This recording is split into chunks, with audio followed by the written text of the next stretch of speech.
Hello from Kuala Lumpur. আজকের দিনটা সেই রকম যখন শরীর ক্লান্ত কিন্তু মনের মধ্যে একরাশ শান্তি।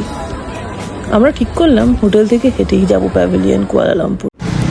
আর সে হাঁটাটা যেন একটা ছোট ছোট গল্পে ভরা। রাস্তা জুড়ে ছিল উৎসবের আমেজ, মানুষজন চারদিকে, কারোর হাতে শপিং ব্যাগ, কেউ সেলফি।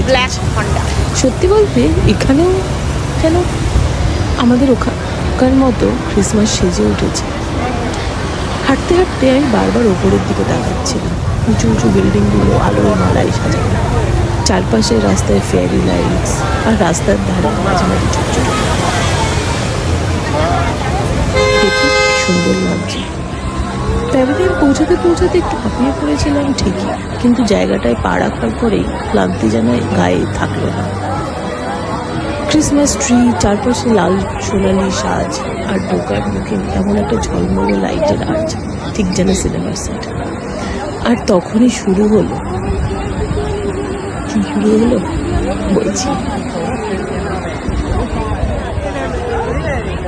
হ্যাঁ, বরফ পড়া, মানে নকল বরফ, কিন্তু এক মুহূর্তের জন্য মনে হচ্ছিল একদম আসল। ওপর থেকে হালকা সাদা ফ্লেক্স গড়িয়ে পড়ছে, বাতাসে ভাসছে যেন শীতের দিনের মেঘলা শুভ্রতা। অনেকে ভিডিও করছে, আমরা দূরে দাঁড়িয়ে রইলাম চুপচাপ। কাঁধে এসে পড়লো স্নোফ্লেক্স, মুখে এক ফালি হাসি। শপিং তেমন আর কিছু করিনি, কিন্তু এই আলো, সঙ্গীত, কৃত্রিম বরফ সবকিছুই একসাথে মিলে যেন একটা ম্যাজিকের মতো লাগছিল। ঘরের বাইরে এক নতুন শহরে, কিন্তু আজকের এই আলো আর বরফ মিশে মনটা একটু বেশি ঘরের মতো লাগছিল। ক্রিসমাসের ম্যাজিক সত্যিই খুঁজে নিতে যাবে, তুমি যত দূরই না থাকো। আজ আমার সঙ্গে হাঁটার জন্য ধন্যবাদ। যদি ভিডিওটা ভালো লাগে একটা লাইক।